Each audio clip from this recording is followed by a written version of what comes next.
kufufua mioyo ya watu wenye ilikuwa imekufa.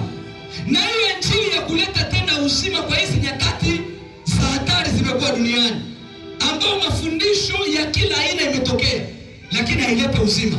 Wewe mwenye uko unasikia maneno haya ya uzima, izingatie sana. Amen. Ikamate kwa bidii na ikamate kwa nguvu. Amen. Haleluya. Amen. Sasa maandiko yanatuambia kwa wakati ambao tumekuwa ndani kanisa, imekuwa ni wakati wa hatari sana, na imekuwa ni wakati mgumu ambapo maisha ya wanadamu itakuwa nzito kwa njia ya roho kama vile njia ya mwili, na yote itakuwa planification ya shetani kwa kuwinda watakatifu ya Mungu, kwa kutaka wazuia wasirizi uzima wa milele. Shetani anajua kama kuna watakatifu wamekombolewa kwa damu ya Yesu, na wawezi wakikamatika tena katika dhambi yoyote ile ya uasherati, ya wizi, ya utetaji, siyo ya uchonganishi. Lakini kwa sababu shetani anajua uzuri ya uzima, anajua uzuri wa paradiso, hali hii ya mateso ya Kristo mdunia inaweza kasimama. Mpango wa shetani ni kuwinda tu watakatifu. Sasa porque uonekane umependezesha Mungu na umetoka ndani ya dunia umevikwa taji, inabidi ushindane na yale matatizo katika dunia. Hawezi sema kama uko mtakatifu mdunia, hawezi sema kama unafanyaka mapenzi ya Mungu kudunia, wakati yenye hauyakuwa amesiri kuona shida mbele yako na uonekane kuishinda na uendelee kufanya mapenzi ya nani? Ya Mungu. Hauko mtakatifu, hauko kanisa. Kanisa ni mtu mwenye ameyua magumu yenye nesa tokea, shida zenye zinapita akili na fahamu zako, lakini unakuwa na uwezo, unakuwa amesiri kuzishinda zile shida, kuzivuka zile matatizo. Na Mungu anasema fulani kuna mtoto. Na kama tutaenda mbinguni, maandiko yanasema tunakaribishwa na tunavikwa taji na tunapanguzwa machozi. Ni kwa sababu gani?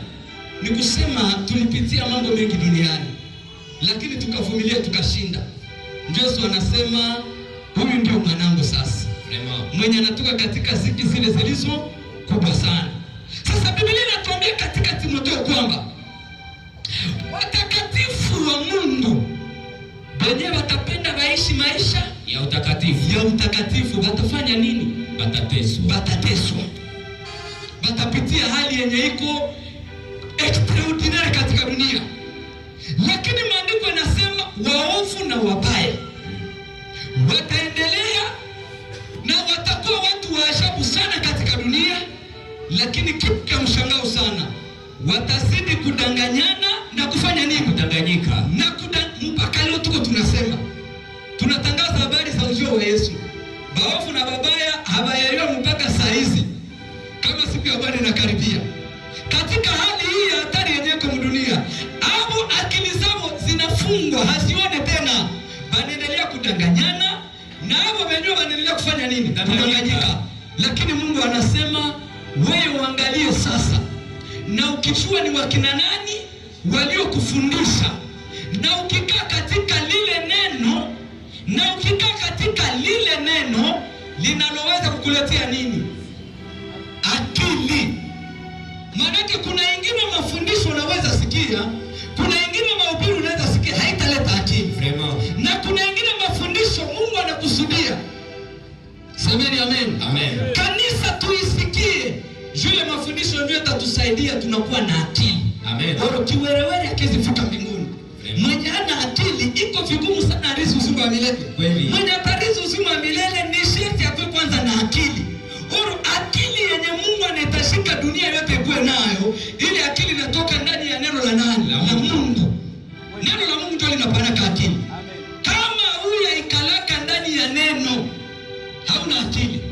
Ndio kwa maana meme matajiri wenye wiko ndani ya dunia, si ndio wenye tunawaelewa kama wiko na akili, lakini Mungu anaelewa kama hawana akili. Semeni amen. Amen. Kwa sababu wangelikuwa na akili, habangebeba alama za misalaba kwenye shingo zao. Amen. Amen. Wangelikuwa na akili, habangeenda piga magoti mbele ya sanamu ya Bikira Maria. Wangelikuwa na akili, hawangeamini katika mioyo yao kama mbinguni kuna kwa Mungu watatu. Maandiko yanasema wewe umeikala katika lile neno lipasalo kukuletea akili. Lile neno linaweza kuleta wokovu katika Yesu Kristo. ubarikiwe na Mungu. Amen. Semeni amen. Amen. Tuna